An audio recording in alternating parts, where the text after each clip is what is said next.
Argument this morning in case 24-7351, Pitchford versus Cain. Mr. Perkovich. Mr. Chief Justice, may it please the court.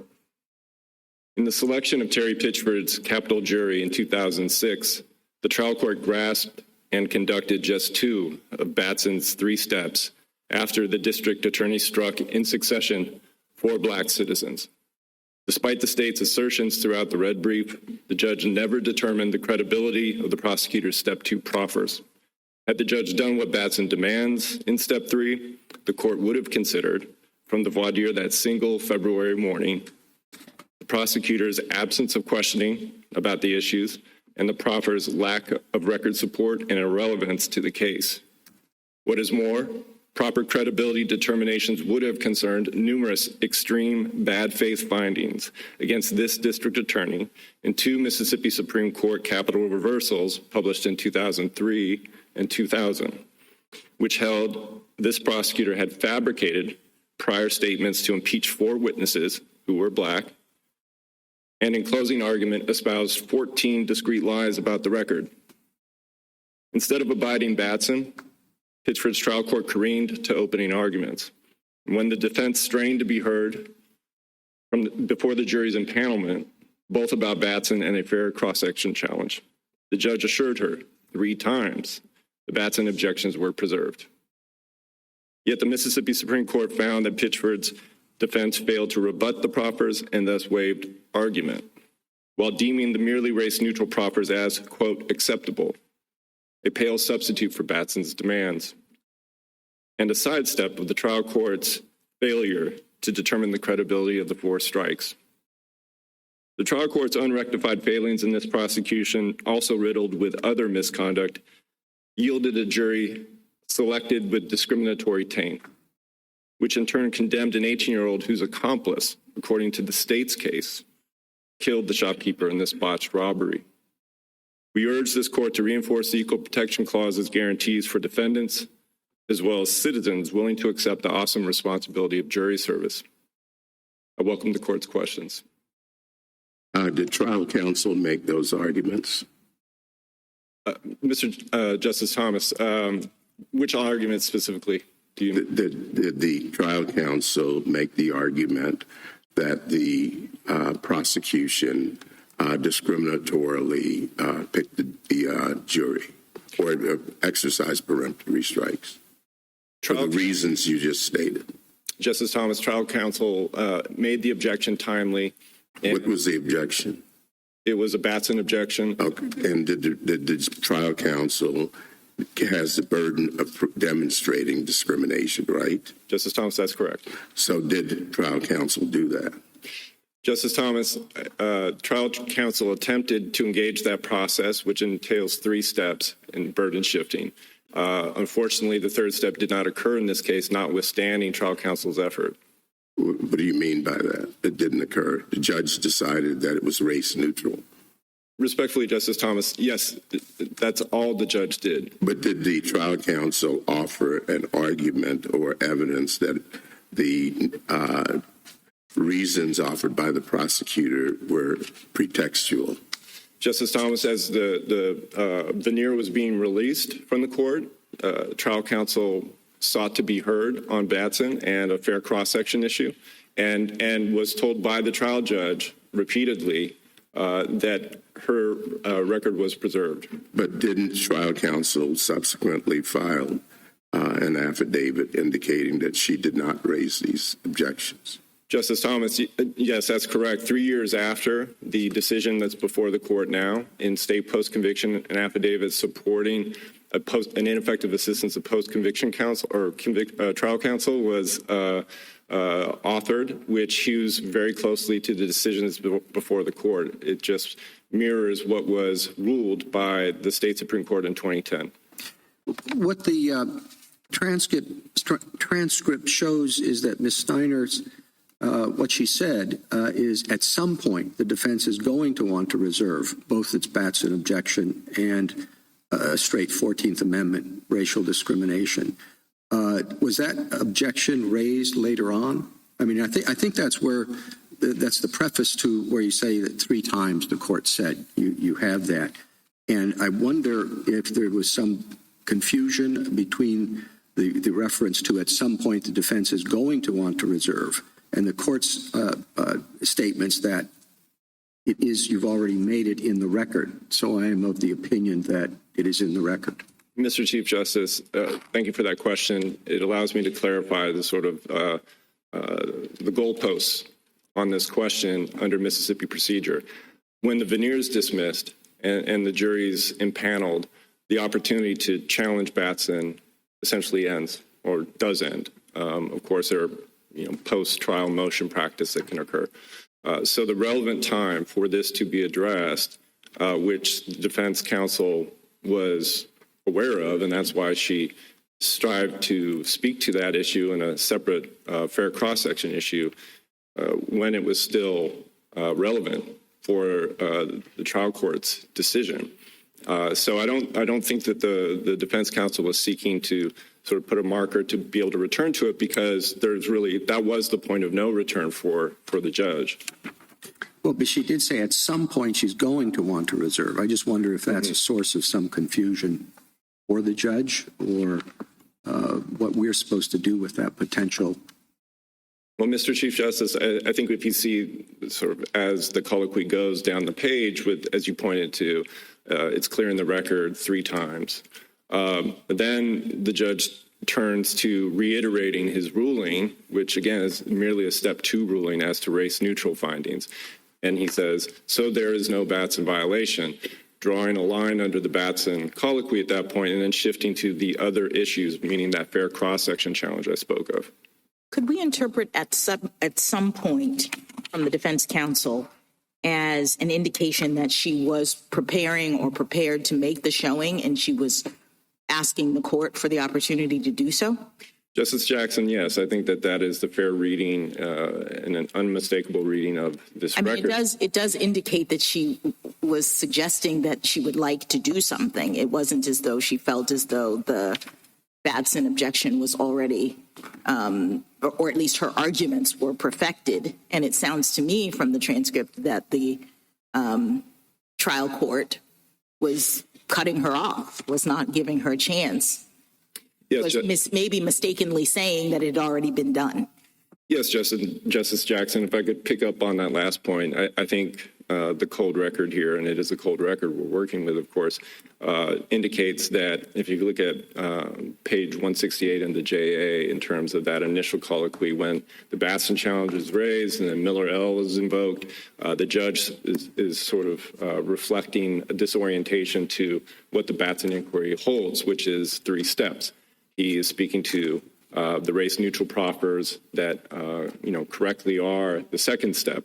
But he's unclear whether this goes to all of the stricken veneer members or just the black stricken veneer members on 168. And so you fast forward to the proffers that are put forward by the prosecutor, and you see in rapid fire within a page the finding race-neutral, race-neutral, race-neutral, race-neutral. Let's return to striking the jury, and the court instructs the defense to continue the peremptory strikes. And so at the first moment where there is an opportunity to speak to this, defense counsel returns to the issue and seeks to be heard on it. And as noted, is told 3 times in a row, it's clear in the record, and then a reiteration of the ruling. After the point that Chief Justice raised, at some point the court responded, "You've already made it in the record." Some of the opinion it is in the record, and then the defense counsel says, well, "I don't want to let the paneling go by without having those objections." And then the court says, "I think you've already made those, and they are clear in the record." For the reasons previously stated, the court finds the reasons were race neutral, right? So that it continues on. I guess how we read that confusion is critical to whether there's a waiver here or whether it was unreasonable to find a waiver here. That's right, Justice Kavanaugh. And of course, that addresses the D2 considerations in the case, and there are legal implications as well in terms of the mishandling of this. But reading that record and determining whether this is a reasonable determination that this defense counsel on this transcript had forfeited or failed to rebut when her effort to be heard on the matter was clearly addressed. And so Counsel, in the Yes, Your Honor. post-trial motion that was made here, the jury was impaneled right after the exchange the chief made, so there was no time to make a record there. Yes. In the post-trial motion that was made by petitioner's counsel, I believe she did raise a Batson challenge, and she did raise the pretext argument directly, didn't she? Justice Sotomayor, that's right, and that's very salient because that is, on this record, the first opportunity meaningfully to speak to the pretext question and comparison issue. Which once the judge decided to panel the jury, the only time really to raise it again was on post-trial motions. That's correct, Your Honor. And she did. She said the reasons were pretext, given, I don't have the exact language, or maybe you have it memorized, but given the voir dire was similar, they gave answers similar to the general public, to the other people in the pool, correct? Yes, Justice Sotomayor, and that's drawing from questionnaire responses because there was no voir dire to speak of the stricken individuals here. Counsel, can I ask you how you think that the voir dire or the interchange, between counsel and the judge should have gone? One thing I find challenging in reading the transcript, it doesn't record pauses, right? It doesn't record seconds. And so if we had a transcript here where the judge said, sit down, counsel, I don't want to hear anything more from you, that would be a lot clearer, right? I mean, but we're in D2, so, the state's getting a lot of deference here. What do you think the judge should have done? Justice Barrett, what we see commonplace in our courts is the court turning to the defense and offering the floor in some fashion. Agreed, we don't have sort of an audio recording. We can't sense whether there's a pause here. But I think the context is really important. And this is a jury selection process with a voir dire that took about 3 hours. To put it in context, the Miller L case, obviously it's really important here. But you're not really answering my question. When she raised the objection, when she said she wanted to preserve it for the record, all she had done at this point, I mean, you're right, there are 3 steps. But so she raised the Batson objection, the prosecutor advanced the race-neutral reason, and she had the opportunity to impeach that reason, essentially, right? Respectfully, no, Your Honor. Well, let's see. That would be the 3rd step. What you're saying is that the judge cut her off before she reached that step, correct? Yes, Your Honor. I mean, I understood the fair cross-section point to be part of her effort to impeach, not just a distinct argument. Am I understanding that wrong? Justice Barrett, I'll point you to JA 161 through 163, where there is a submission of this fair cross-section argument. She wasn't making that point also in reference to the Batson. There's some overlap because of the general issue with the jury, but it's a discrete challenge. And that shows up in the appellee's brief and the ultimate decision. Okay, so I guess here's my specific question. If you could tell me what you think the judge should have done, because she raises the objection. The prosecutor offers a race-neutral reason. Right. She does raise, she speaks up, so she's able to make this cross-section point, which goes to, you say, there's some overlap. Should the judge there have paused to, so is the idea here that the judge should have paused and said, do you have anything further to say to show that this was pretextual? Justice Barrett, there's sort of 2 junctures here within 5-6 pages of the JA that are important. The first are after the race-neutral determinations are made, the court then immediately instructs the defense to start striking the jury with the panel that's in the box. So after that's done and before the veneer is dismissed, or as the veneer is dismissed, the defense attorney returns to the issue and seeks. But did the defense attorney have an obligation to speak up even at that other point? And at the first point you're describing and say, this is why, usually we expect lawyers to assert their points, to assert their objections. So I'm just wondering, does the judge have an obligation to stop and elicit a response? Or is it the defense counsel's burden to, because the defendant bears the burden of proving the Batson challenge, right? Yes, Justice Barrett. In a situation where you have 4 strikes that are being addressed in succession, and the court elects to deal with the step 2 all in a row, it would be reasonable and certainly kind of the only way to encounter what's transpiring in that back and forth between the prosecutor and the judge to expect that step 3 will occur after that. But did defense counsel have an obligation to raise the point? The court has an obligation to conduct step 3 in the first place.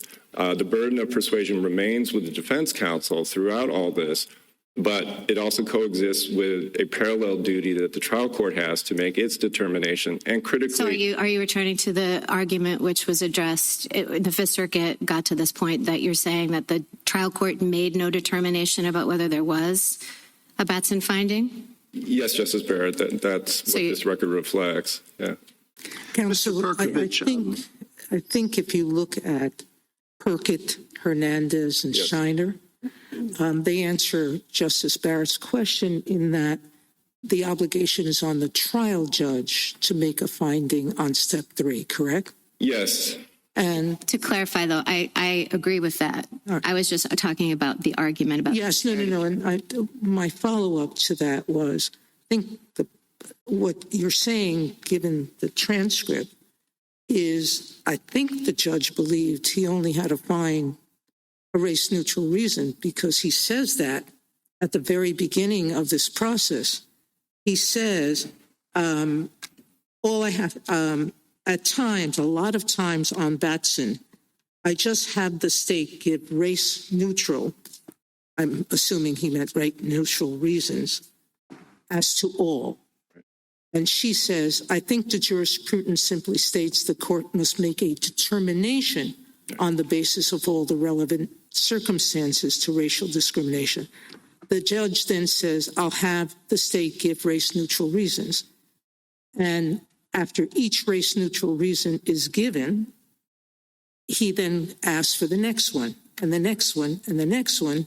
And I think your point is he never pauses to give her a chance to address pretext, correct? Right, Justice Sotomayor. Or for him to make the required third step finding. This is an exchange between the prosecutor and the trial court for all 4 of the step 2 steps. Mr. Perkovich, what happened here is certainly not a model to be followed in future cases. But I wonder if you would agree that in interpreting this transcript, we can take into account the way defense counsel generally behave in a situation like this. Justice Alito, if you could clarify that question of defense counsel's general behavior. Well, this is the most timid and reticent defense counsel that I have encountered.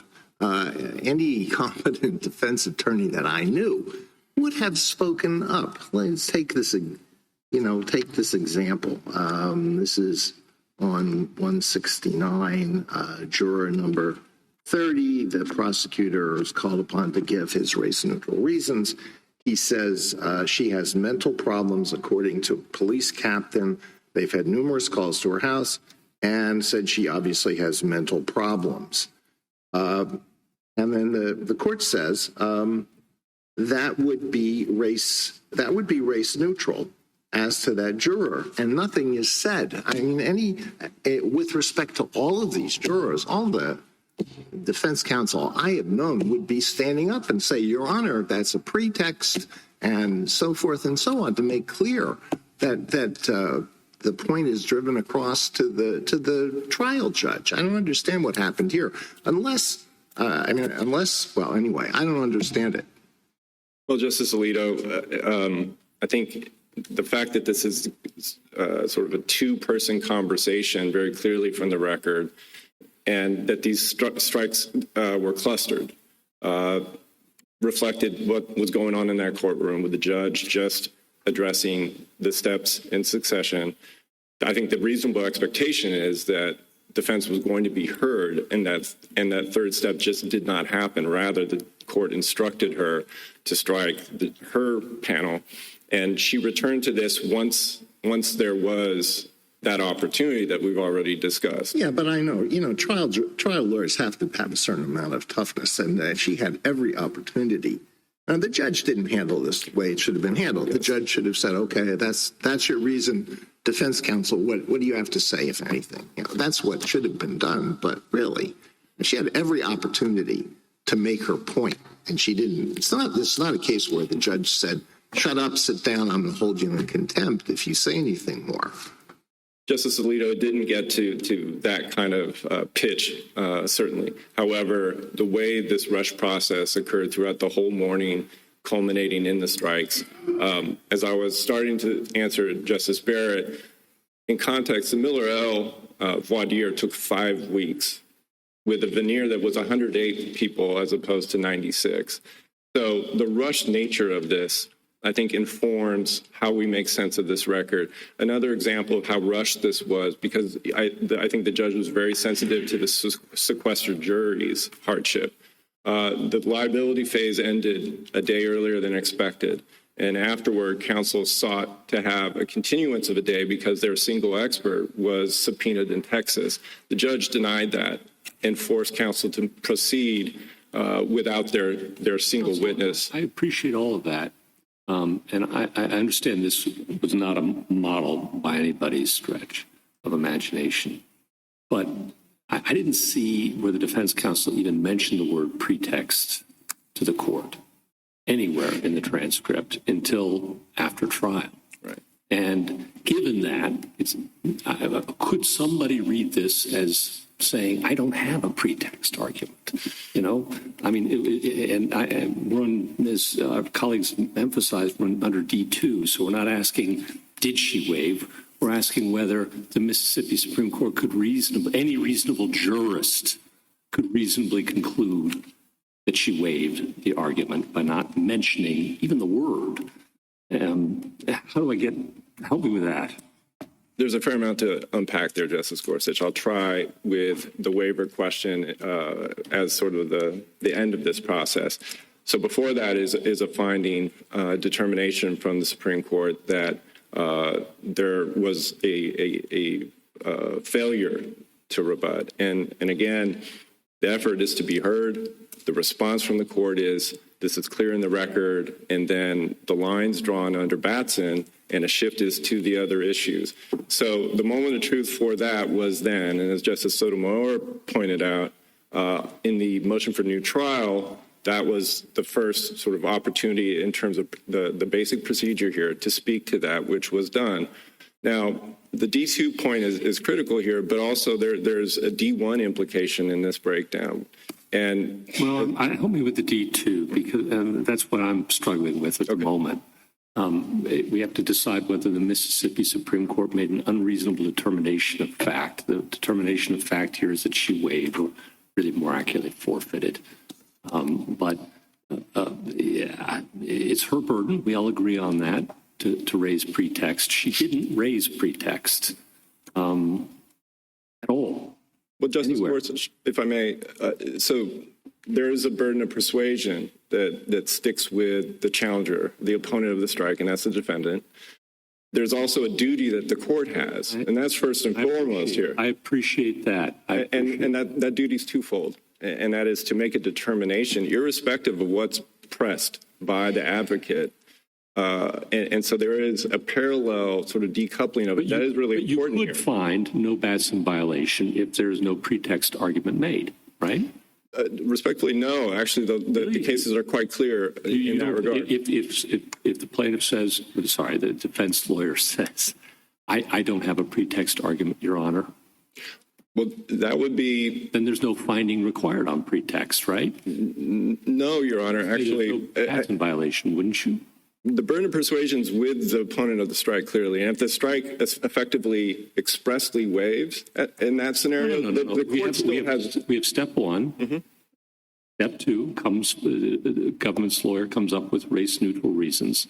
Step three, suppose the defense lawyer says, I have no pretext argument, Your Honor. Mm-hmm. Since the inquiry is made to step three, the trial court still has a duty. Sure, to say no Batson violation. Isn't the duty to look at the totality of the circumstances to determine whether or not the defendant has carried their ultimate burden of establishing discrimination?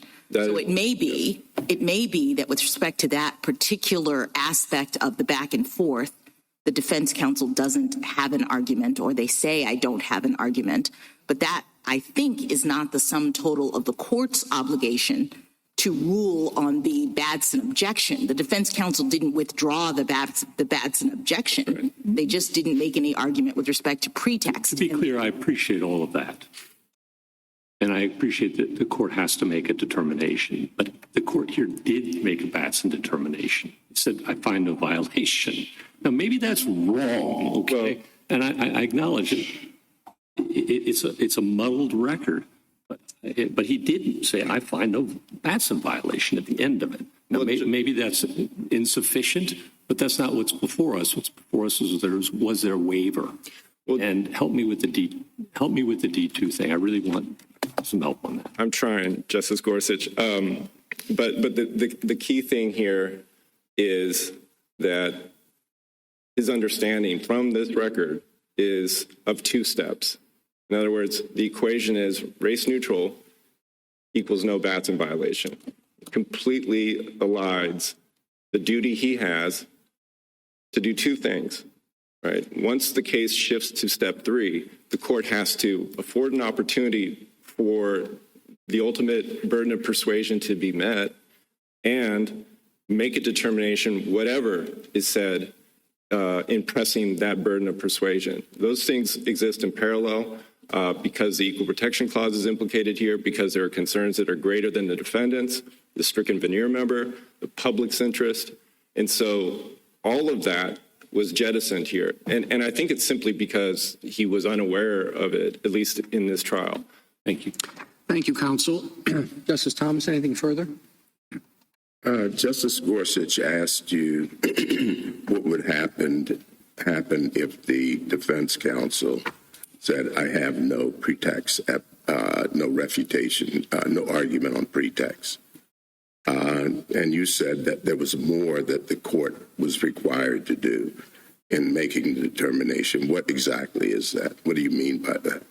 So, Your Honor, it's incumbent on the trial court to assess what is before the court. So what is before the court?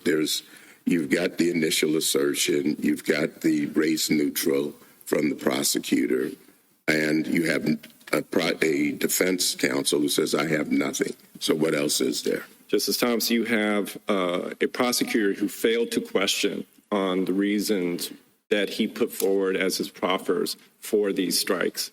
Were those challenged by the defense counsel as pretextual? As we've discussed, Justice Thomas, she did not speak to it after the Step 2 proffers, and that's one of the failings in this record. There was not an opportunity after the Step 2 proffers were made and before the Batson challenges were overruled to speak to that. So you used Miller-El, which brings back a lot of bad memory. Sorry.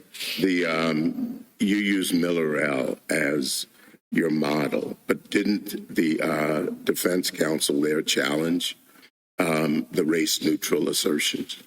Justice Thomas, there is a radically different record in Miller-El from here. As mentioned, now, just the only portion I'm interested in is whether or not defense counsel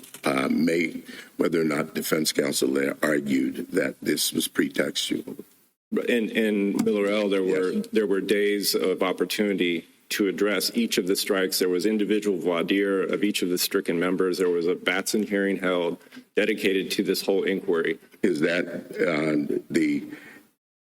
because the defense counsel challenged each of the strikes?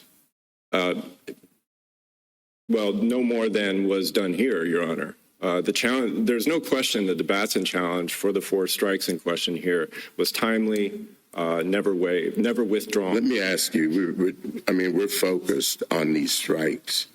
Did the defense counsel make strikes, peremptory strikes? No, Your Honor. And one reason for that is because, I misspoke. Please bear with me. No, they did. They certainly did. And how many? I believe it was 11. And what were the races of those who were stricken? I believe they were white, and you have to also realize that the veneer was white for the balance of the strikes that they exercised. So there was no other. And how many were stricken by the prosecutor? 7. And what was the racial breakdown? 3 to 4. Justice Alito?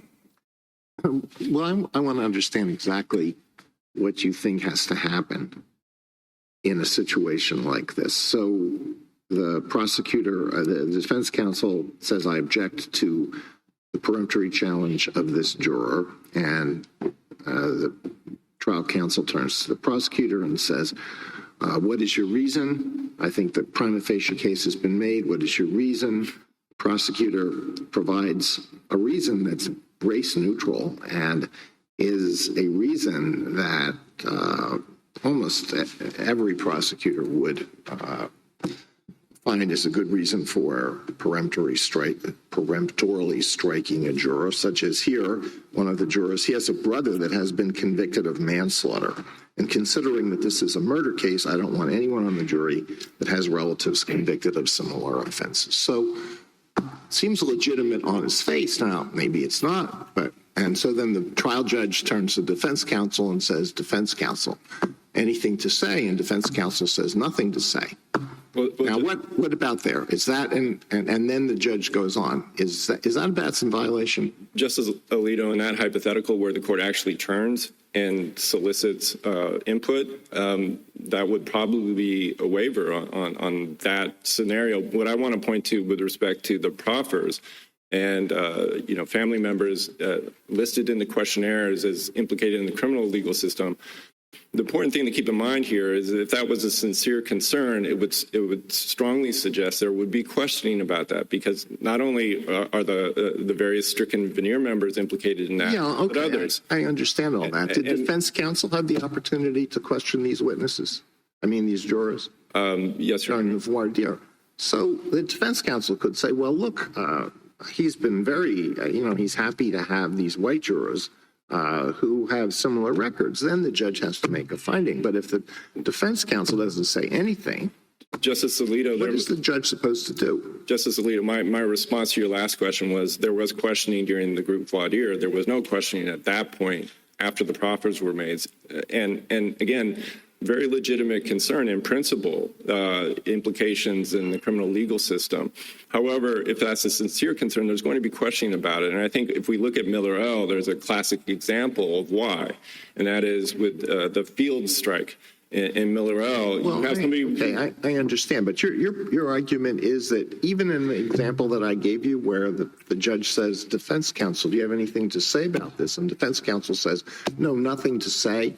That is not, that there could still be a violation. No, I'm conceding that, Your Honor. So then the question is, how do we interpret this record? Suppose that the judge doesn't actually say that, which the judge should, but suppose defense counsel, as Justice Barrett was hypothesizing, could happen in some case, defense counsel would, and nothing is said, or there's a pause, and nothing is said, then what? Well, if there's a pause and nothing is said, then that's a different record from what we have. To return to the sort of these legitimate seeming race-neutral reasons, again, the disinterest in questioning on any of the reasons that are offered there has been repeatedly recognized by this court as denoting a sham. In fact, that's language in Miller L. and Snyder as well. And so, it's not that that's not a, in principle, legitimate reason. It's that it's not explored, because often when it is explored, what comes to light in that process is that the family member really has no connection to the situation, and it's not disquieting for the prosecution, and they wouldn't use it as a reason. Of course, yeah, but that all is triggered by defense counsel standing up and saying, Your Honor, I object. That's a pretext. The prosecutor has not applied that rule to white jurors. Well, no, that was required. Justice Alito, I'm referring to the duty that the court has, whatever is advanced in terms of the burden of persuasion that the opponent has. The court still has to be aware of what has transpired in his courtroom and what has come forward in voir dire, what has not come forward in voir dire in terms of questioning, the irrelevance of the proffers to the case, the absence of record basis. You have proffers here, mental problems, drug problems. There's nothing in the record on that. And so the court just takes that on face value, and that's not the job. The job is to consider all the circumstances and to discredit proffers that are put forward without a basis in the record. None of that So if the happened. prosecutor says, I'm striking this juror because she has mental problems, and the defense counsel says nothing in response, the trial judge has to say, well, wait a minute. You're just telling me the police captain says that she has mental problems. They've been to her house many times. We have to have the police captain come in here. Even though the defense counsel hasn't said one word, we have to have the police captain come here and question, or the officers who made the visits to the house. Is that what you're saying? Justice Alito, those officers were in the courtroom under subpoena first. So, and again, I return to the fact I'm just trying to understand. I don't want to prolong this. I'm just trying to understand what you think had to happen here. And your first answer was, if defense counsel says nothing, this is my understanding of your first answer. If defense counsel says nothing to say, Your Honor, the judge can simply say, okay, fine. I find that it's not a racially based challenge. Justice Alito, as I've been trying to advance, there still is this duty for the court to consider all the circumstances bearing on racial animosity in this record and to make an assessment, whatever is advanced here. And obviously our cardinal sort of point here is that on this record, you have a defense counsel seeking to be heard on this. And the response from the court is, your case is in the record, and I'm going to reiterate my ruling. I understand. Okay. Justice Sotomayor? Going back to that point, what's clear from the record here is as soon as he exercises a challenge against the woman with mental problems, the prosecutor then says the next juror, juror number 3, he was juror number 2, and the court interrupts and says that would be a race-neutral, again, reason as to that juror, meaning the mental juror. And the prosecutor immediately goes to S3. So there's no pause there. None. No pause between the 4 jurors and the race-neutral reasons. So there's no chance for the defense attorney to say anything, correct? That's right. Now, you get to juror number 4, the same pattern.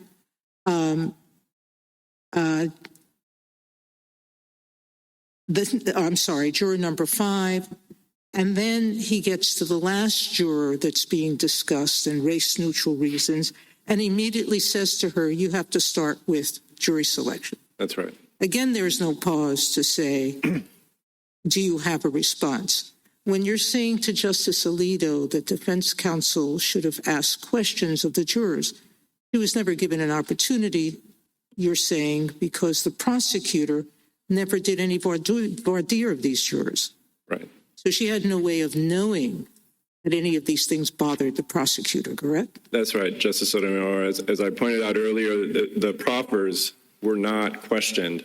So the only questioning that this prosecutor did of consequence was to do death qualification, which resulted in the decimation of the black veneer. So you have a concentration of questioning, JA 95 to 104, where in rapid succession he's questioning, I think, 37 different veneer members, 28 of them black, to elicit responses that lead to cause strike. That's the level of questioning that's going on in this record. There's essentially no individual voir dire at all. There are 6 individuals who are questioned near the end of voir dire, and it transpires on a single page. Defense counsel can't be faulted for not knowing what the prosecutor was worried about. Exactly. And asking questions. Now, going to the question that at no point did the justice say, did the judge here say, I'm doing step 3 in any way, that these were not pretexts or that I find them to be both race neutral and not race based, correct? That's correct. Now, that's your prong 1. And Justice Gorsuch asked, I think, was asking you whether the judge made an implicit finding. Mm-hmm. The only place I find that potentially is where he says, for the reasons previously stated, first, the court finds there to be no all the reasons were race neutral as to members that were struck by the district attorney's office. And still the court finds there to be no Batson violation. That's not an implicit finding on step 3, because he's still relying simply on on the race neutrality, correct? Yes, Justice Sotomayor. So there's not even an implicit Batson finding on step 3. Yes, I don't see how you can read that and take away the suggestion of anything more than a determination of race neutrality. And as I've tried to emphasize, there is a very big difference between race neutral and credible. And that court has to make a credibility finding, no matter what else happens in that courtroom. Justice Kagan?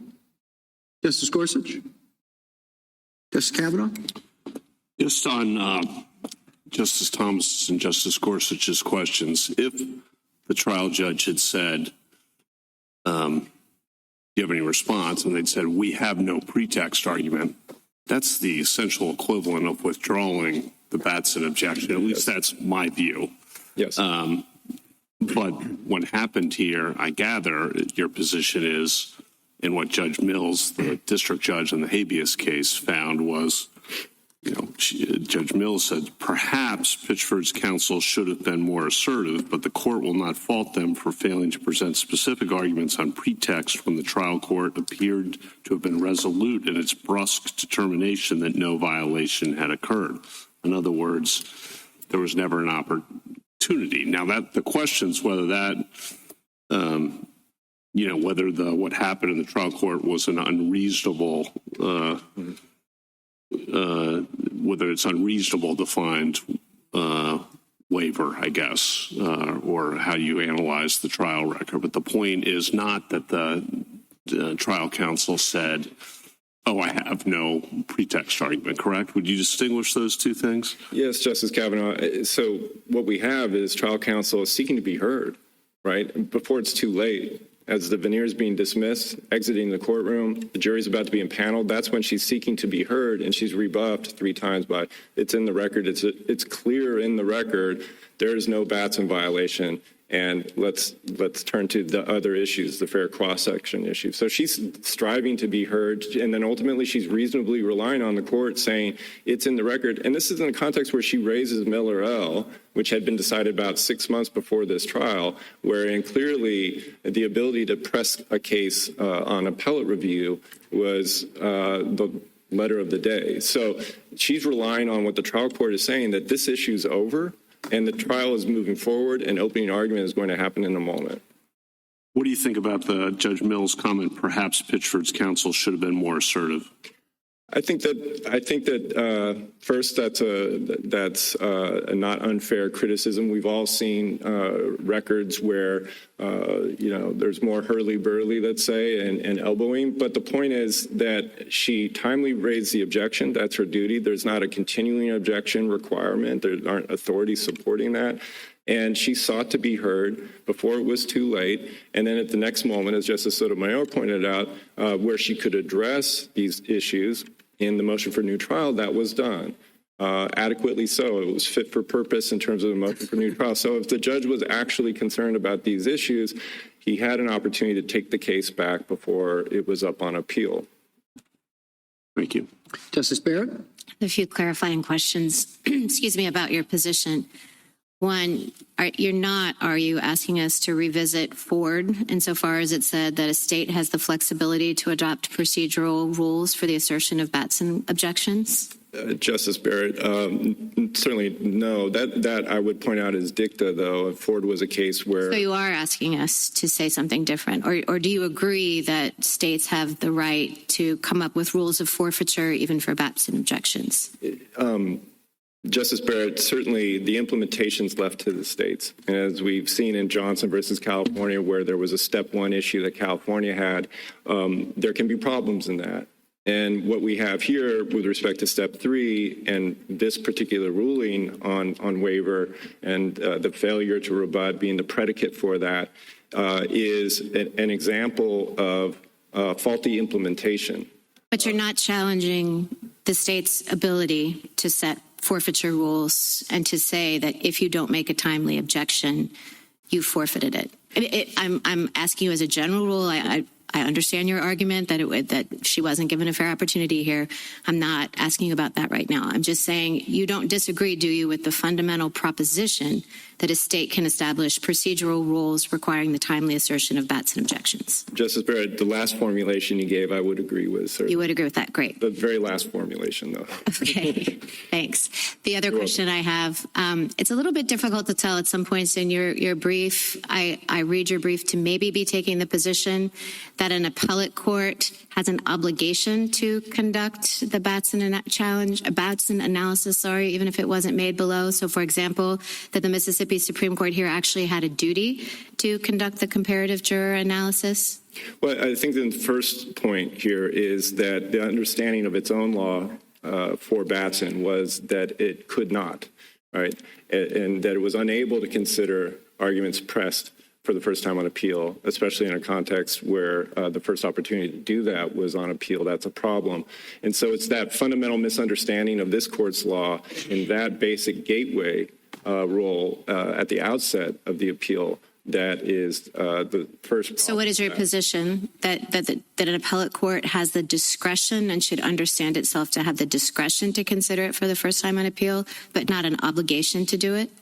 Justice Barrett, this court's holdings have relied repeatedly on comparison that's been pressed in the first place on appeal. But is it an obligation, or do you just have the discretion? Just pick one. Justice Barrett, I'll pick discretion with the caveat, though, that the language of this court is a must. Right? Is it obligation or discretion? Must sounds like obligation. It's just not how I read our precedents. Right. So you're asking for us to take those precedents, if there's any ambiguity in the precedents, or to take them a step farther and to say there's an obligation?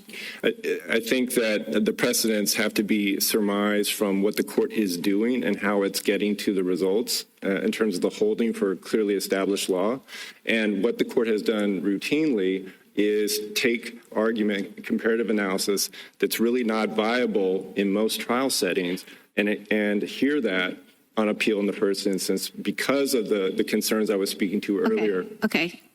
So do you think we have what we need if we were to conduct that comparative analysis now to find a Batson violation now?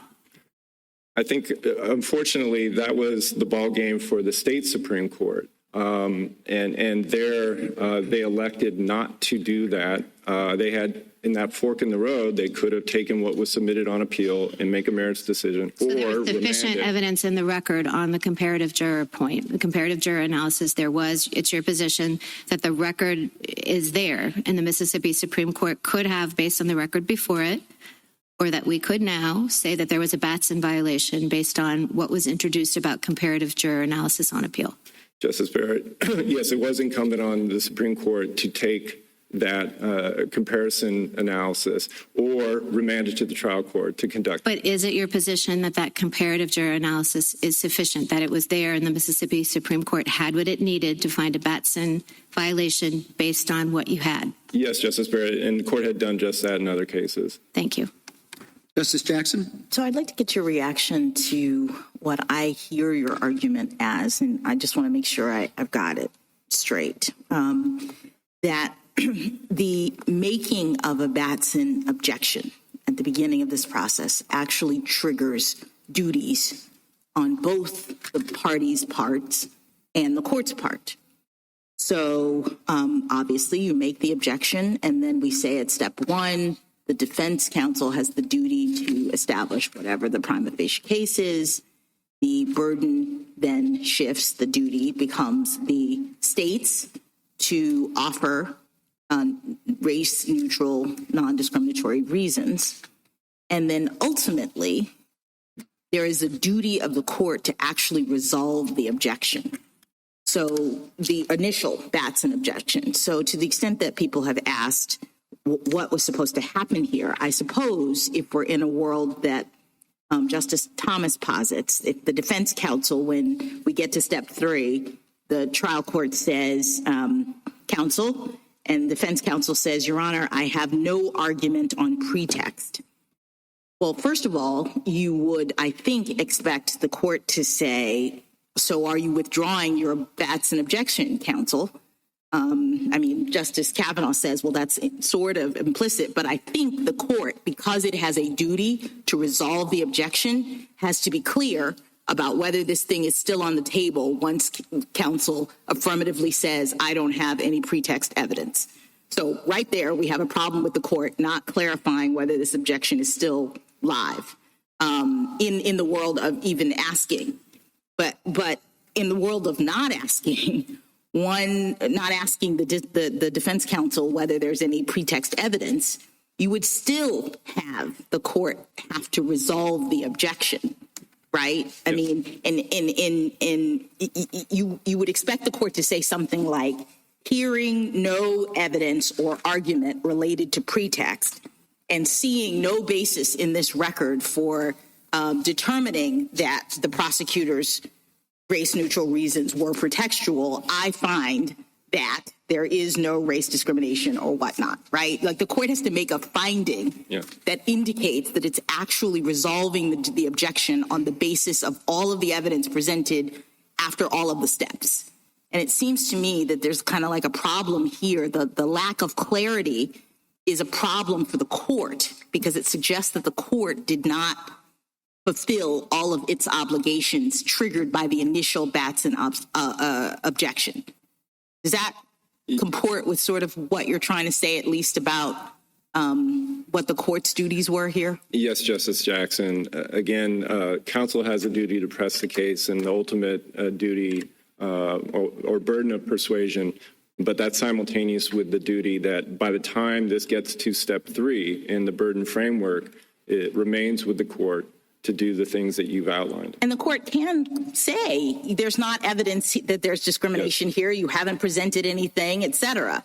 But here we have a court that's seeming to keep the defendant from making her presentation. So I don't understand how the court could have fulfilled its obligation to look at all the evidence if it has prevented essentially one party from presenting.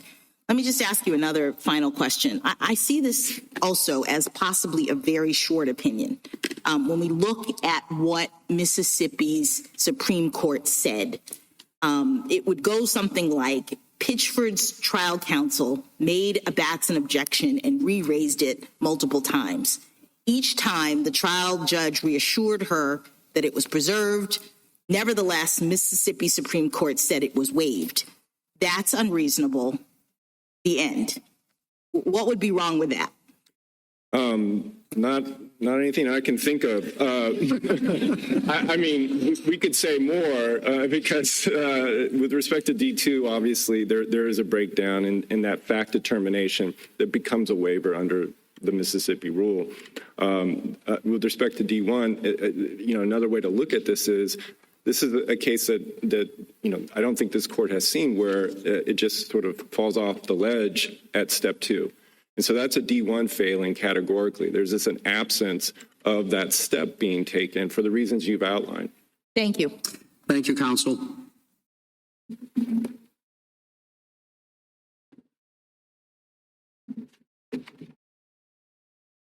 Mr. Stewart. Mr. Chief Justice, and may it please the court. In Flowers v. Mississippi, this court faced an extraordinary case and ruled against the state. This case is also extraordinary, but in a very different way that requires a very different result. Start with the facts in D2. Petitioner claims that the state Supreme Court was objectively unreasonable in finding that he waived his pretext arguments. As Petitioner once admitted, that is wrong. Years ago, Petitioner declared that he failed to, quote, properly challenge, litigate, and preserve, end quote, his pretext arguments. Petitioner also now claims that the trial judge thwarted his efforts to argue pretext. Years ago, he said the opposite. He declared that he, quote, made no attempt to rebut or otherwise offer argument or evidence, end quote, on pretext. In short, Petitioner once declared that the facts are X. He now declares that it is objectively unreasonable to find that the facts are X. That is extraordinary. Now take the law. In Ford v. Georgia, this court ruled that lower courts can adopt timely preservation rules to implement Batson. Many courts have done that and adopted a waiver rule like the one applied here. Petitioner ignores Ford v. Georgia. He never cites it once. And he asks his court to declare that a rule adopted by most federal courts of appeals is not just wrong, but objectively unreasonable. That is extraordinary. Petitioner also claims that the state trial judge failed to conduct step 3 of Batson. That was the core of his presentation this morning. That defies what the trial judge said, and it once again defies what petitioner has said. Years ago, petitioner agreed that the trial judge conducted step 3. On direct appeal, he declared in his reply brief that the judge, quote, made a final ruling of non-discrimination. That is step 3. That is page 484 of the joint appendix. He then ties that in a footnote to the same pages we cite here for that finding. As I said when I began, this case is extraordinary. Petitioner has conceded all that is central to his claim. Never has this court granted relief under AEDPA when a habeas petitioner has so decisively doomed his own case. This case should not be the first. I welcome the court's questions. But counsel is arguing that notwithstanding what the defense counsel failed to do, the judge had a more active or more robust role to play. What's your reaction to that? No case of this court says that. No holding of this court clearly establishes that, Justice Thomas. What this court's cases say is that step 3 of Batson, the trial judge, if it reaches that stage, must make a finding on purposeful discrimination, whether the defendant has carried his burden. The judge did that here. The counsel also argues, or at least uses, Miller L. as a model. What is your reaction to what he said about Miller L. and what it requires? I think Miller L.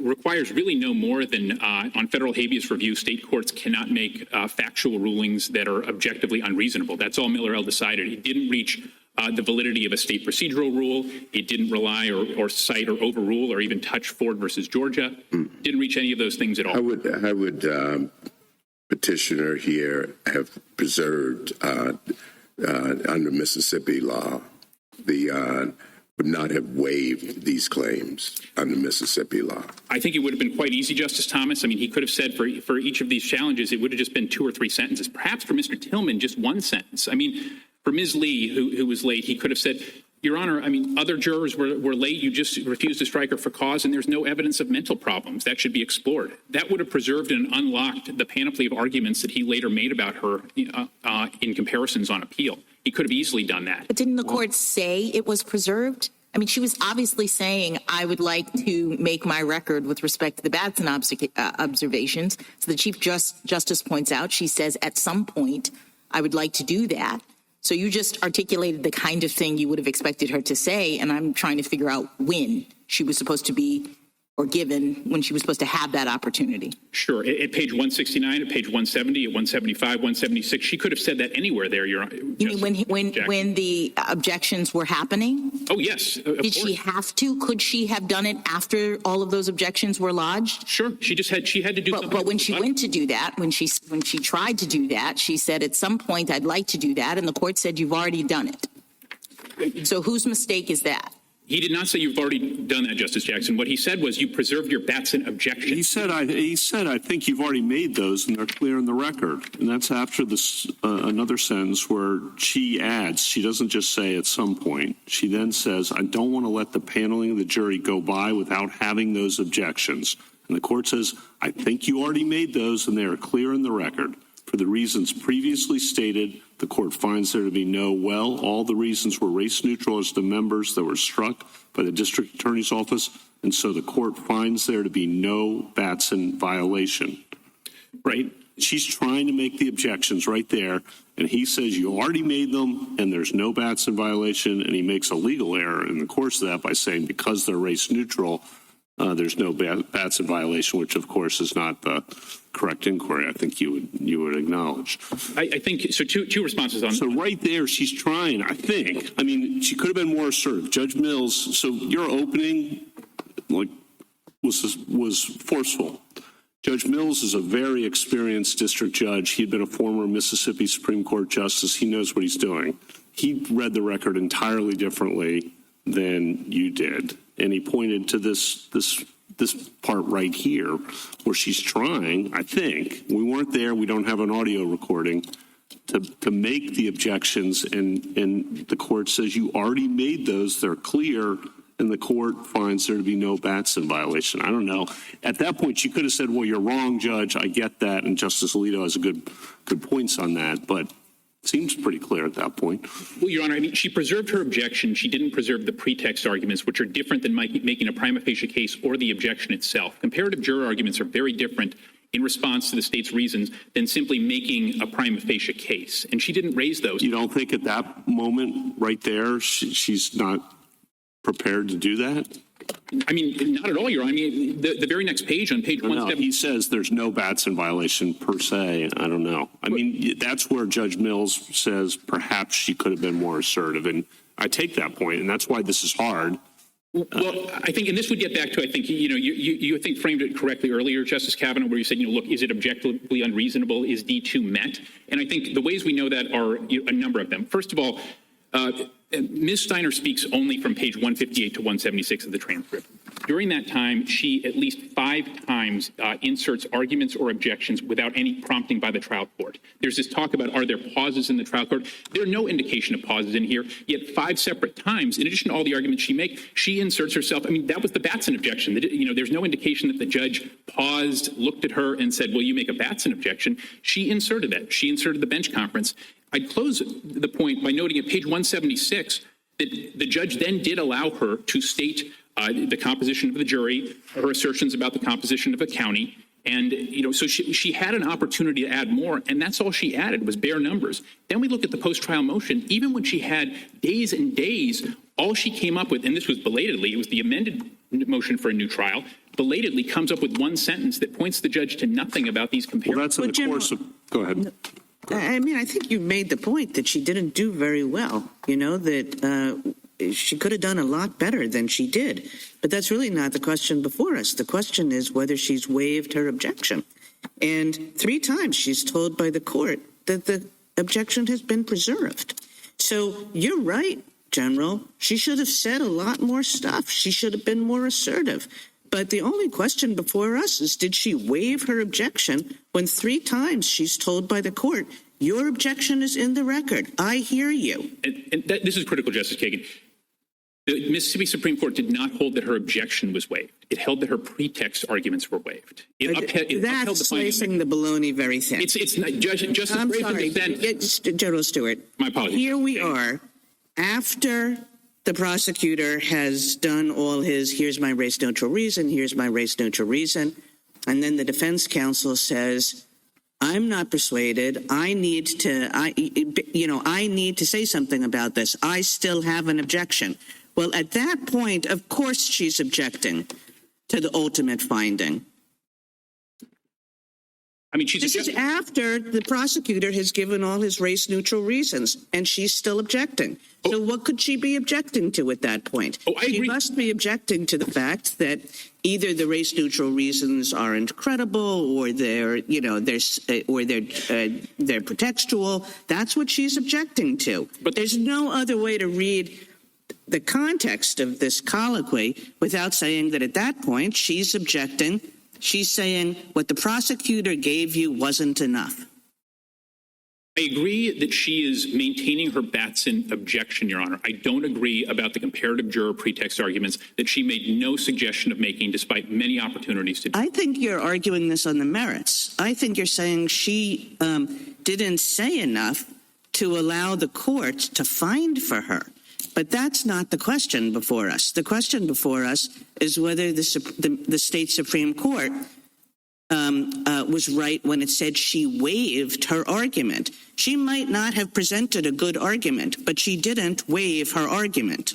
And respectfully, Justice Kagan, the Mississippi Supreme Court didn't say she waived the argument writ large. It said she waived the pretext arguments that she never presented to the trial judge. And that's critically different.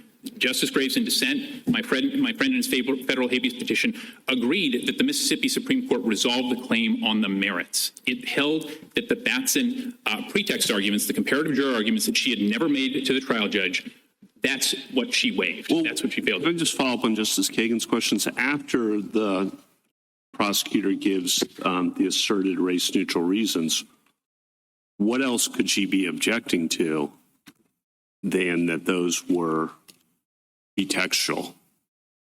I mean, I think I think she's saying, like, I believe that I've made my case. I mean, No. Answer my question.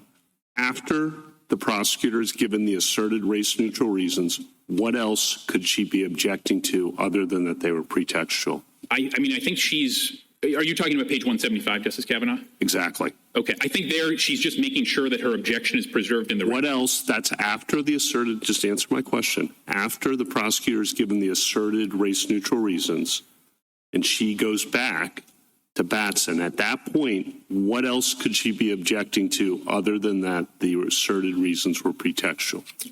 I mean, I think it's the ultimate conclusion the district judge reached, or pardon me, the trial judge reached, that they were race neutral in fact, and she hadn't shown discrimination. I mean, I think that's why I think she uses the word reserve, and I think she wants to make sure. I mean, that's the 175. I'd like to reserve my. And then that's the first sentence. The second sentence, I don't want to let the paneling go by without having those objections. And then keep myself. I think you've already made those, says the judge, and they were race neutral. Can I ask a separate, distinct question, just one question, which is in the course of that paragraph, the court says, and this is now a D1 question. Yes, Your Honor. The court says, the trial court, all the reasons were race neutral as to members that were struck by the district attorney's office, and so the court finds there to be no Batson violation. Is that a legally correct analysis of Batson? It is, in that it means that he was finding the reasons to be race neutral in fact. But is that the end of the Batson analysis in your view? I mean, if he's finding them to be the actual reasons, the race neutral reasons in fact. No, if they're race neutral, is that the end of the Batson analysis? If the question is just, are they facially race neutral, then that's step 2, Your Honor. Right, and that's not the end of the Batson analysis, correct? Whether there's a facial justification that's race neutral is not the end of the Batson inquiry. Thank you. What I'm saying is, thank you. Whether in the end they are race neutral is the question, right? That's right, Your Honor. And as to what she was objecting to, if she wasn't tacitly raising a pretext argument, what she said on 176 is, allow us to state into the record, there is one of 12 of 14 jurors are non-white, whereas this county is approximately, 40%. What she's saying is that the racial makeup of the jury that was selected was so starkly different from the racial makeup of the county that would be sufficient to find that there were Batson violations. That's right, Your Honor. And actually in the cert petition at page 38, the petitioner emphasized this point as being part of the Batson presentation. Counsel, I don't know how that could be. She starts her colloquy in that section by saying, I want, at some point, the defense is going to want to reserve both its Batson objection and a straight for 10th Amendment racial discrimination. That reference, I don't think it was on the 10th Amendment. I think what she meant was the earlier objection that they spent a lot of time in voir dire on the cross, whether the jury pool was a representative body, correct? There had been two objections there, Your Honor. All right, so she's talking about the representation argument and the Batson argument. On the Batson argument, the court starts with that and says, you have already made it in the record, so I'm of the opinion it is in the record. She says, I don't want to let the paneling of the jury go by without having those objections, and the court thinks, I think you already made those, and they are clear in the record. For the reasons previously stated, he says, all the reasons were race neutral, blah, blah, blah. And then as to the other issue is the jury pool issue. Oh, I've already ruled based on prior rulings from the United States Supreme Court and the state of Mississippi that jury selection was appropriate. That the jury itself, the pool, was appropriate. And those are noted for the record. It is then when she starts talking about the jury pool as a whole, that as a whole, and not on the Batson question. So I'm not quite sure that you're fairly representing her use of that one example or their colloquy on that one example. Let me cite you something that shows that it is a fair representation. It's page 38 of the cert petition. That's petitioner's filing, where he ties that very exchange to his preservation of his Batson claim. But counsel, I think in fairness, Justice Kavanaugh asked you what more could she have done, or why wasn't she, responding to or trying to say that there's pretext when she was talking about the Batson question. You pointed to this 40% issue that she talks about, 12 of 14 jurors. But as Justice Sotomayor points out, that discussion was in reference to the jury composition issue and not the Batson issue. So regardless of what was happening in the cert petition, I'm talking about what's going on in the trial record, in the discussion that they were having. It looks as though the court resolved the Batson question by not giving her a chance to make any more arguments or say anything more about it. And then he says, the court, then as to the other issues, and he moves on to composition, and that's when she starts making statements about 12 of 14 jurors are non-white. So I think we have to be clear about what's actually happening in the record and not ascribe to her representations that actually don't fit. Can I make two quick responses to that, Justice Jackson? One is my friend conceded this morning that point went to her trying to get to the Batson claim itself. And also, okay, well, that's just not what the transcript shows. But, Your Honor, we're here on AEDPA relief, and the question is whether a reasonable fact finder could conclude this. No, I'm not talking about the question. I'm talking about what the court said they were talking about at that moment. He resolved the Batson issue, and then he says, and then as to the other issues, and there were two issues, and the other issue was about jury composition. And that's the one that she responds to with the relevant. And respectfully, I don't agree. He conceded otherwise, Your Honor. Okay. And I would also add she did it without prompting. There was no, would you like to say more? I mean, she said the more that she wanted to say. And the key thing is, even when she had that opportunity, she did not present the comparative juror arguments. I don't think it helps to misrepresent what the record obviously shows. Let me ask you another question, because it seems as though the Mississippi Supreme Court is trying to have it both ways with respect to the significance of her arguments related to pretext. Is it your position that that her argument was so central that the failure to present it waives any obligation of the court to rule on whether the reasons that the state has given are race neutral and therefore there's no Batson violation here? Because she didn't say anything about it, or as you interpret the record, that alleviates the court of any obligation to say. That's one thing that I think the Mississippi court is saying. But on the other hand, they also say it isn't necessary for the court to give her a chance. So either it's central, in which case the court had to give her a chance, or it's not central, in which case the court had to rule on it, I think, regardless. So which is it? I'm not sure I'm completely following the question, Justice Jackson. What I would say... What is the significance of her argument related to pretext? Is it so necessary that without it, the court is relieved of any obligation to continue to look at the facts and to actually make a finding? Or is it not necessary, in which case it seems to me that the court needed to do that regardless of the fact that she didn't bring any argument about it? Right. So I think if you get past step two, the court has to make an ultimate finding on non-discrimination, but it does so in light of the party's submissions. No precedent of this court requires the judge to consider matters, especially intricate comparative juror arguments that are not presented to it. I mean, that's something this court, it's in light of the party's submissions. Justice Jackson. I just wanted to, and your view is that if the court has to do its obligation in light of the party's evidence, the court does not have the obligation to turn to her and say, what is your evidence about this? The court doesn't have to solicit the evidence from this party or give her an opportunity to present it. Well, it doesn't have to affirmatively do that. There's every indication that in the trial, in the record here, and a reasonable person could certainly read the record to allow multiple opportunities to present that. There's nothing supporting the idea that the trial judge cut her off, or certainly nothing compelling that view of the record, Justice Jackson. Thank you, counsel. Justice Thomas, anything further?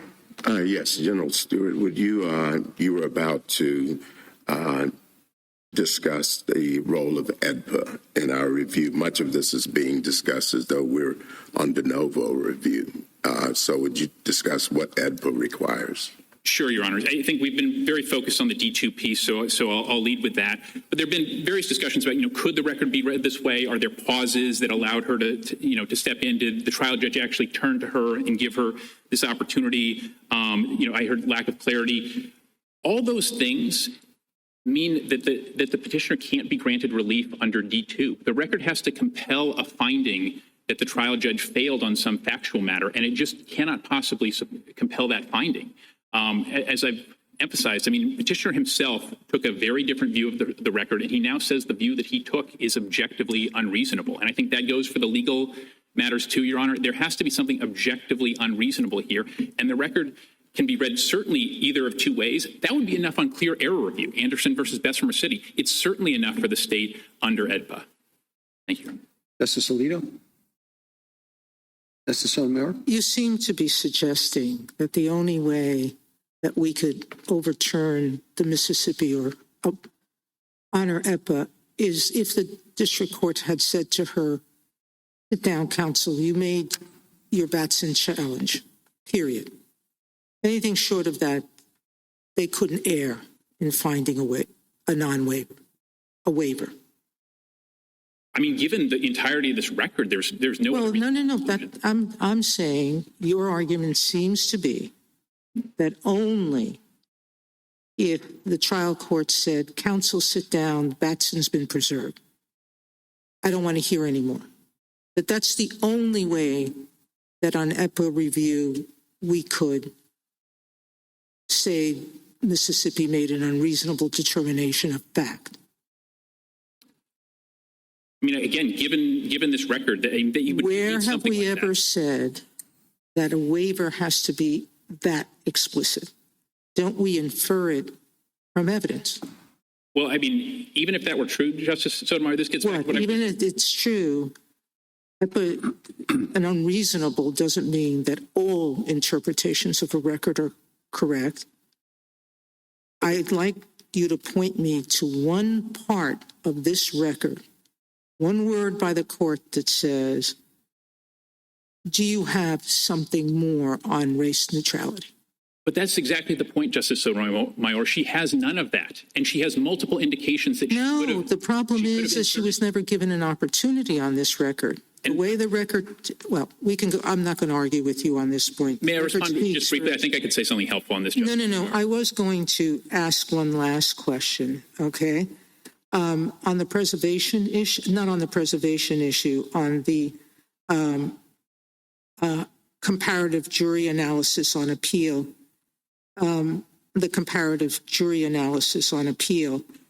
in answer to Justice Barrett's question, appellate courts can do their own comparative juror analysis, even if not preserved below, correct? They can. That's what happened in Miller, L., and Schneider. Do you believe the Mississippi Supreme Court says it cannot consider those arguments because of the waiver, or that it's choosing not to consider them? It's saying that in general it does not. It can exercise its discretion to do so. We know that. It could do so. It could do so. So is that a plain error standard? Because plain error is what federal courts use to review evidence that has not been presented, an objection that has not been preserved below. It would be plain error, correct? That's what has been said in the case. Flowers versus State 3, the Flowers case. What the court says was because the error in upholding the strike of juror Pittman affects a substantial right, we apply the plain error rule to find a Batson violation occurred. So Mississippi has a similar plain error rule. It has discretion to overlook a waiver, correct? It has discretion. So if the record is clear that there was a Batson violation, and we can argue about each individual juror, whether the record is clear or not. I want you to make an assumption. If the record is clear that there was a Batson violation, would the Mississippi court have erred in failing to conduct that review? And the answer is no, certainly not under AEDPA. No, none under AEDPA. It's a constitutional violation in a case where the court below did not make an actual step 3 analysis. You're saying that it wouldn't have been error. I mean, that's consistent with the waiver or forfeiture of constitutional objections generally, and with jury. No, that we apply plain error.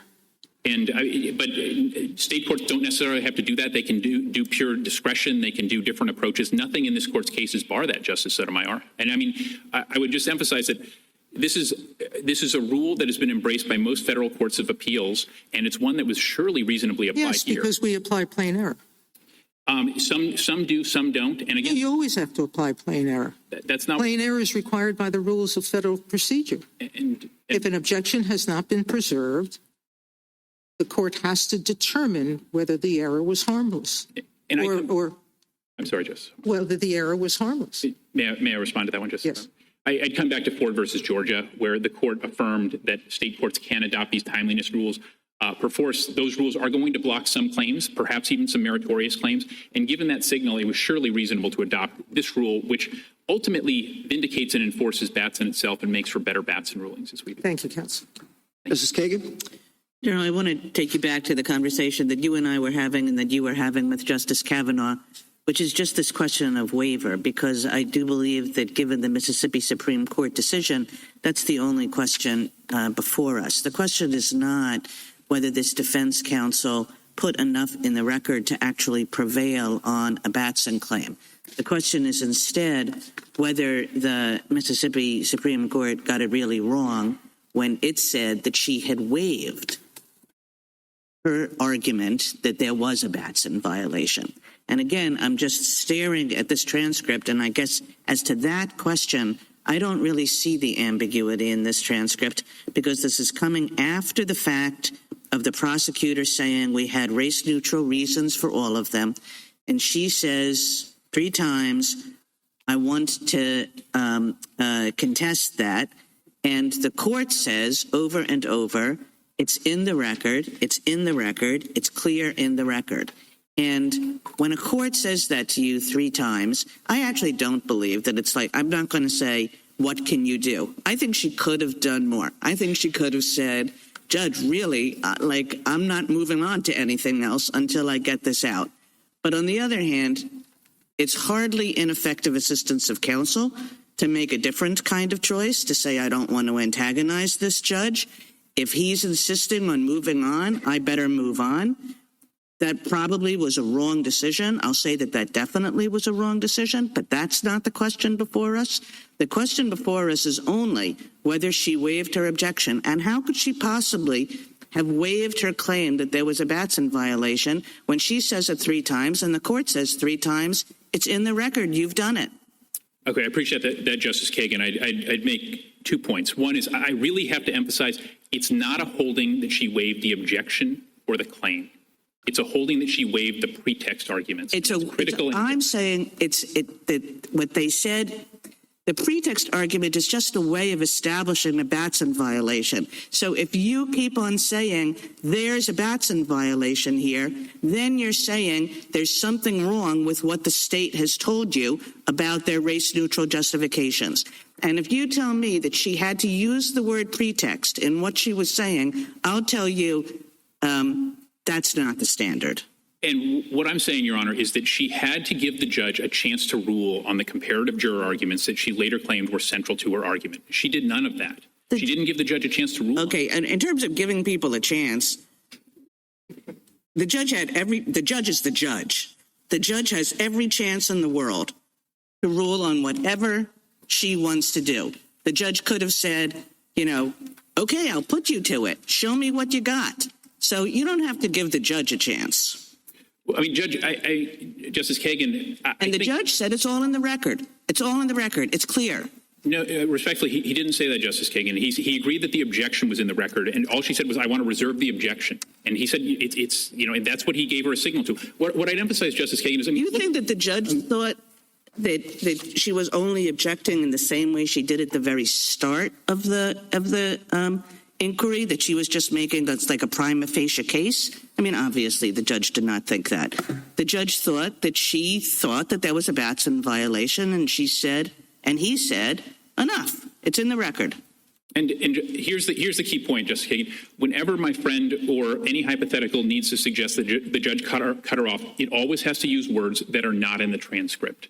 And she referred not to pretext, not to the desire to make more arguments. She didn't say, Your Honor, I didn't make some arguments that I would like to make. Can I just take a moment to preserve those? And every indication of this record is that he would have allowed her to. I mean, he allowed her to make an extended argument challenging death qualifications, even though she conceded it was doomed. I mean, she talked about carpool routes and juror medical issues and jurors being married to each other. When she wanted to say something, she did, and the judge heard her out and very often ruled for her.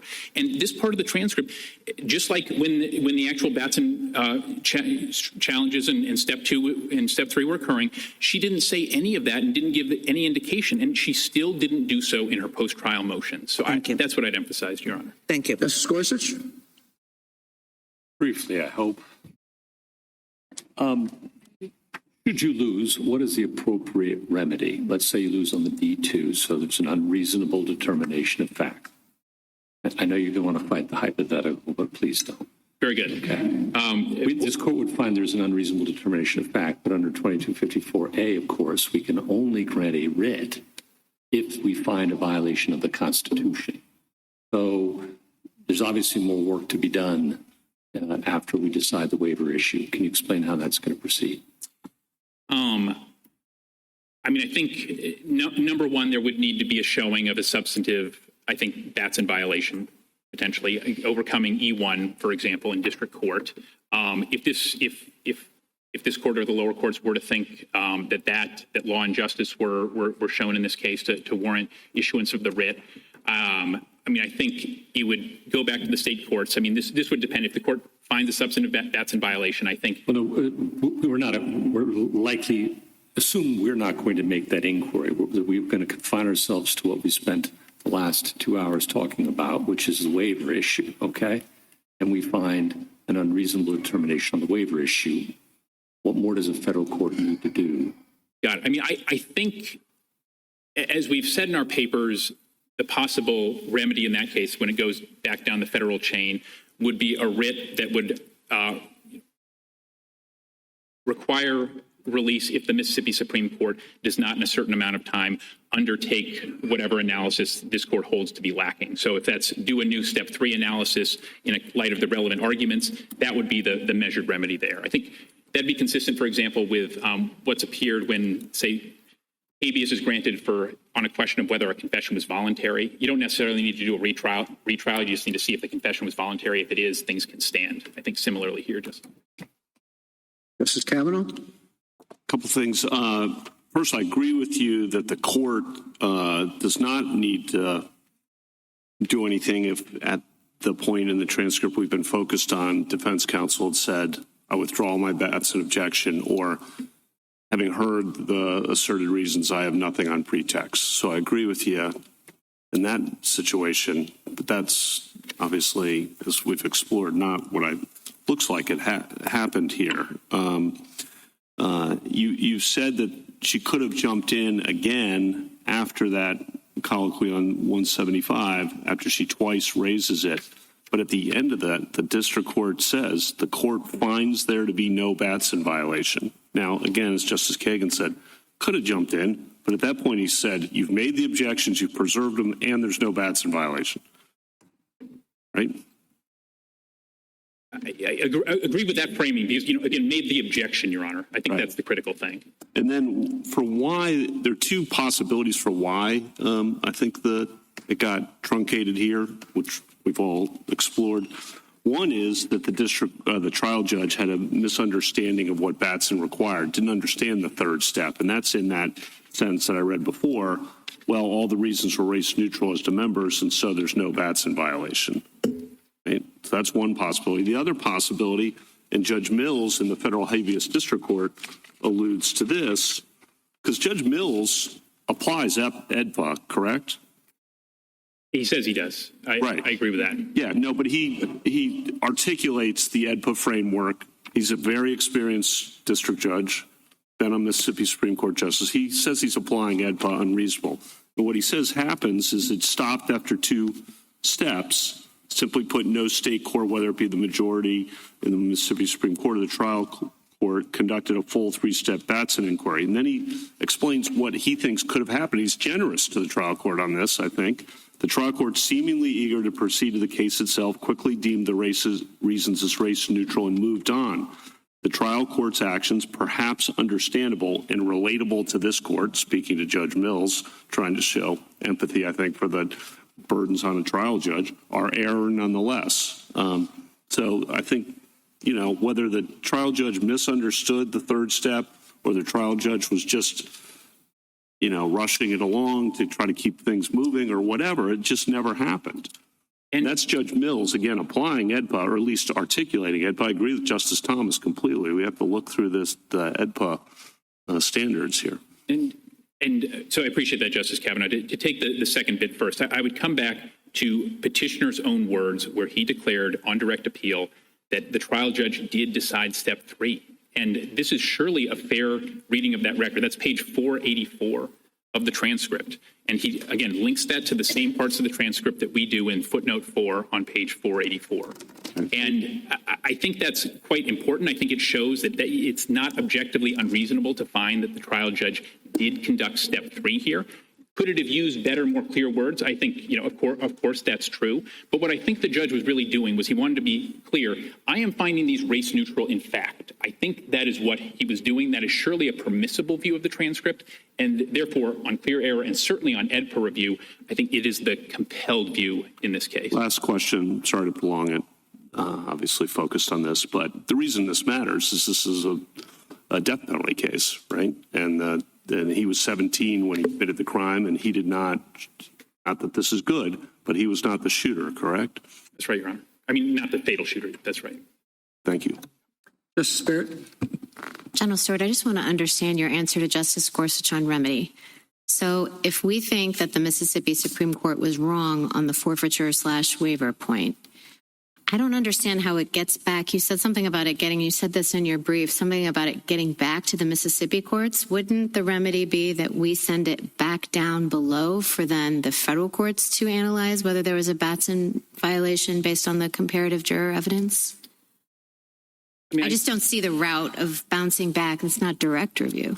Well, I guess so it would not be, we didn't suggest remand to state court straight from this court, certainly, Your Honor. I think we're responding to the suggestion that the writ should issue here at all. I mean, my friend has maintained that the writ should flat out issue ordering release or retrial.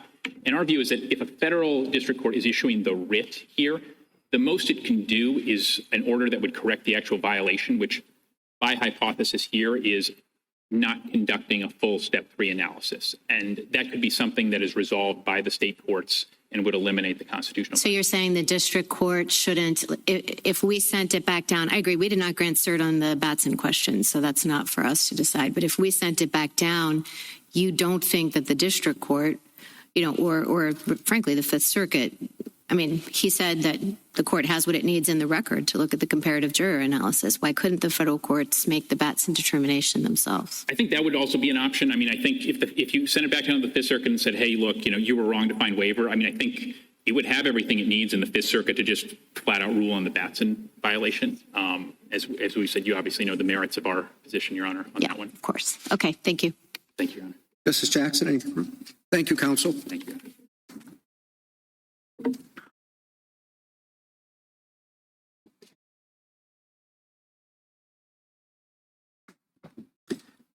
Ms. Ferguson?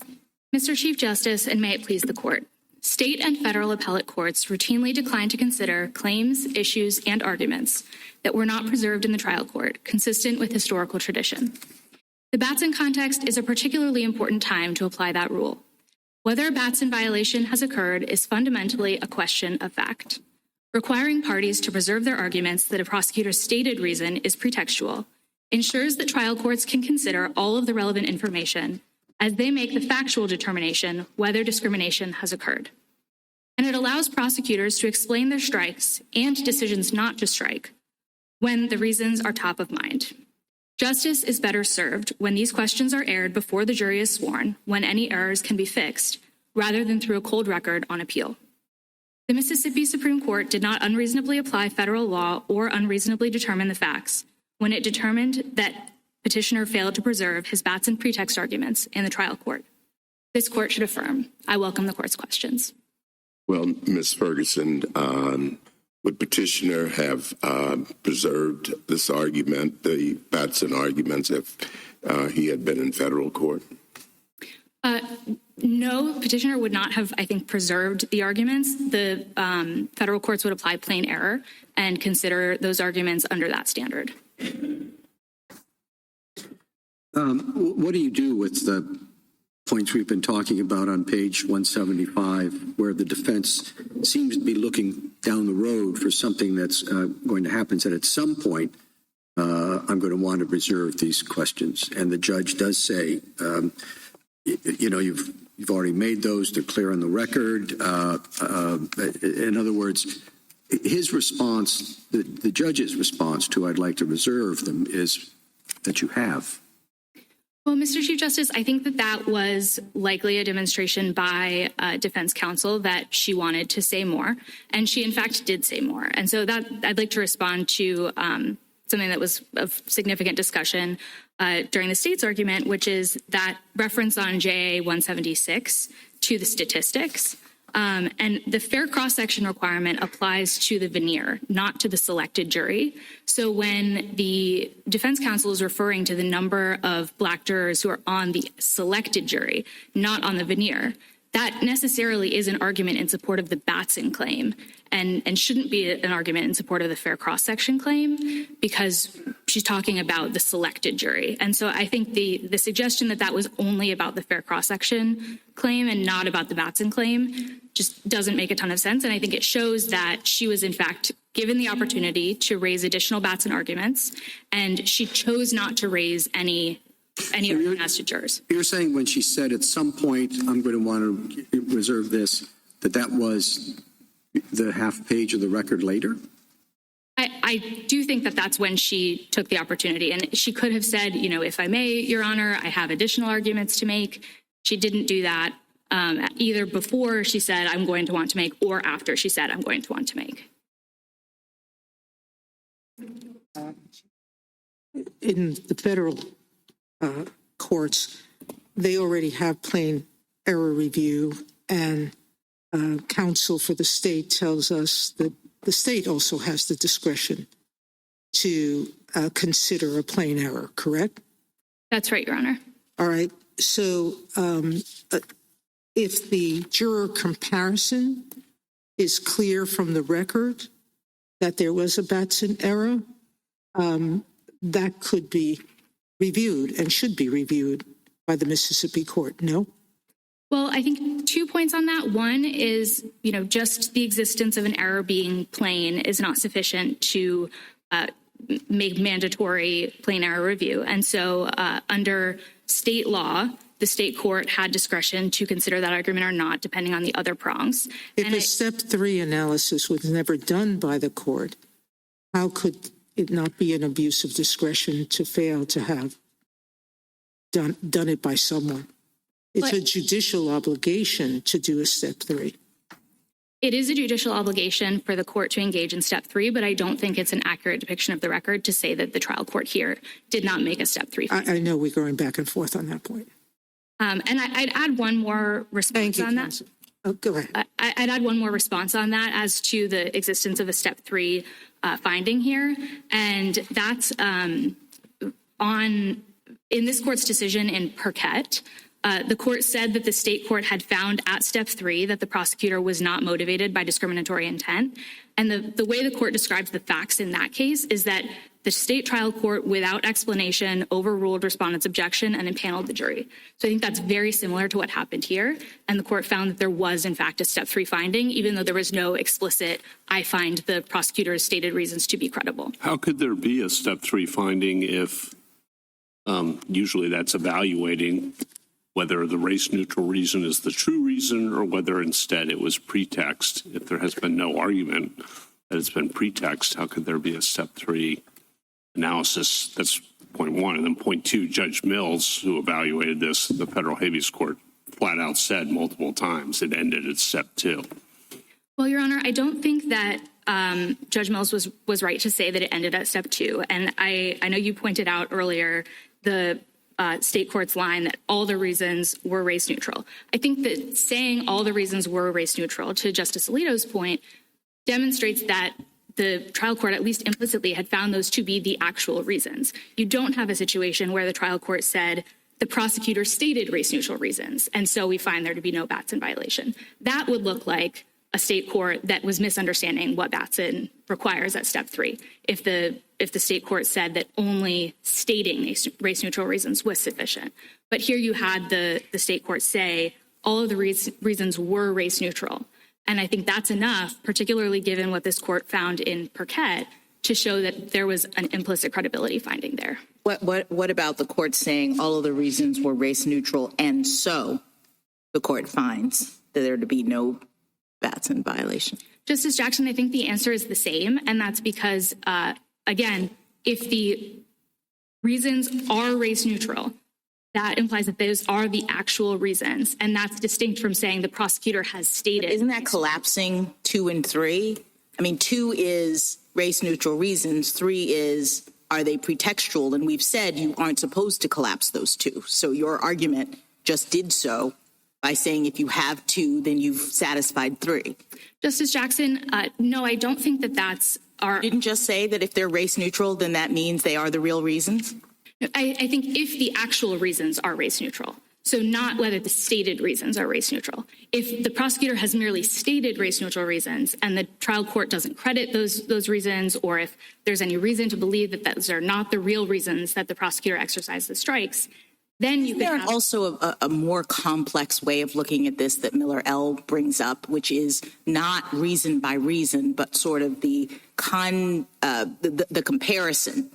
Right. There's no indication here that this court did any sort of comparative work, which would have been what we would have expected from the from the defense counsel if given an opportunity. Correct? I think certainly given what defense argued on appeal, you would have expected that. Right. So if the comparison is also a part of the determination of pretext, how does this record indicate that the court did any of that kind of analysis? I don't think that there's any particular indication that the court was sua sponte considering arguments that weren't raised. But I think that when it comes down to the ultimate question, this court has explained several times, the ultimate question is whether the prosecutor or the striking party was engaged in intentional discrimination. And necessarily, if the judge finds that the reasons were race neutral, then race neutral reasons, in fact, being exercised is incompatible with a finding of intentional discrimination. Can I ask you a broader question, and then I'm done? The United States has entered this case as an amicus curiae, meaning that you did not have to be here. And as Justice Kavanaugh pointed out, this case is a capital case involving the conviction of a defendant who was not the shooter, a felony murder scenario. And so I guess I'm trying to understand the United States' interest.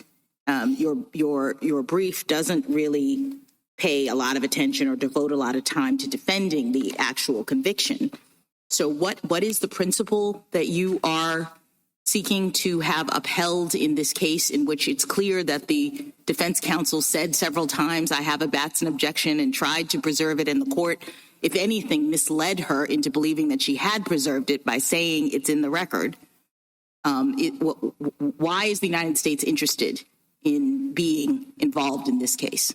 Well, Your Honor, the United States is a party in many trials, including many criminal trials, is subjected to Batson objections and defends in Batson cases. And so I think our interest is in defending the right of courts of appeals to exercise their discretion to consider juror comparison arguments and not, as I think petitioner, if I may, Your Honor, sure.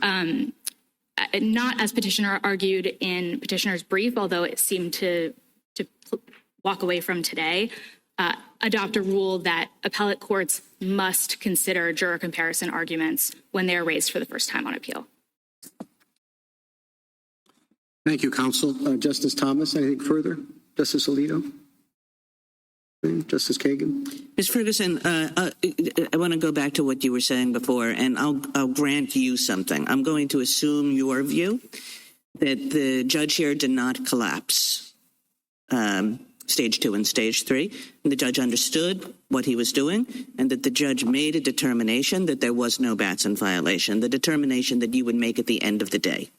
Right? And in exchange for my assuming your view on that, I need you to assume my view on something else, which is that the defense counsel understood that that's the stage that they were in. In other words, that now they were talking about the ultimate Batson violation, and what she was objecting to was the finding of the ultimate Batson violation. So let's say that they were both on the same page. We understand that we're contesting the ultimate Batson violation. So if you assume those two things, and the court says there was no violation, and the defense counsel says, I object to that. I think there was a Batson violation. And he said, I got that. I understand that. It's preserved. And she says, I want to make an argument about this. And he says, it's preserved. It's preserved. How could it not be preserved? Well, Your Honor, I agree with the state that there's a distinction between preserving a claim and preserving particular arguments, and simply saying I disagree with the ultimate finding is not sufficient to preserve every possible pretext argument under the sun. And so I think there needed to be some form of even gesturing at juror comparisons. There was nothing in the record at all until after trial to suggest that petitioner's counsel thought that there was a problem with white jurors not being struck who shared characteristics with the black jurors who were struck. So you think in the face of the court saying again and again, it's in the record, I got it, it's preserved, she has to make clear what the particulars of her view is, why exactly there is a Batson violation. In order to preserve those particular pretext arguments for appeal, yes, under Mississippi law. Thank you. Mrs. Gorsuch? In fact, a lot of courts have issue preservation rules with respect to arguments, not just claims or issues. That's correct, Your Honor. And we've never held those impermissible before. No, Your Honor. And in fact, this court has repeatedly reaffirmed, both in the context of Batson claims in state courts, in Batson and in Ford versus Georgia, the court has reaffirmed that procedural rules are permissible. And then in Singleton versus Wolf, this court affirmed that courts of appeals in the federal system have discretion over when to accept unpreserved arguments on appeal. Justice Kavanaugh? Justice Barrett? Just one question, Ms. Ferguson. Is it unusual for the United States to appear as an amicus when we have a constitutional question before us that affects the United States in litigation? No, Your Honor. It's quite common for us to appear. Thank you. Justice Jackson? Thank you, counsel. Rebuttal, Mr. Perkovich? Just a few quick points. First, I want to address the issue with may not in the Woodward case that constrained on direct review the inquiry. And that's simply the point. At that gateway issue, there was an understanding that they clearly may, and this court has done so routinely. So that's our fundamental point on that. With respect to the procedural rules that Ford versus Georgia endorse as a basic principle, we have no qualm with that. That is a timely objection rule. Of course, that's not applicable here. And with respect to a waiver rule and forfeiture, however it's framed, the problem is that it's not implementing Batson in Step 3. It's obstructing Batson in Step 3. And that's the work that's occurring in this case and the problem with that rule. With respect to the conflation of race-neutral findings and Step 3, there is a very big step between determining something's race-neutral and determining it is credible. And that's where the work of the court, at a minimum, the trial judge, is required. Whatever is being pressed by the opponent of the strike, for the reasons I pointed to and are spoken to forcefully in Powers, with regard to the other stakeholders and the broader stakes for our society with regard to the Equal Protection Clause in this context. With regard to remedy, Batson, of course, ushered in a prohibition of the discriminatory use of strikes in a way that improved upon Swain and provided a specific framework. And so when that framework breaks down, as it did here, that's a structural error. And so this has to return to its prior posture, in much the way the last time this court found a D2 violation in Miller L., which is to the district court and for a judgment entered for the petitioner.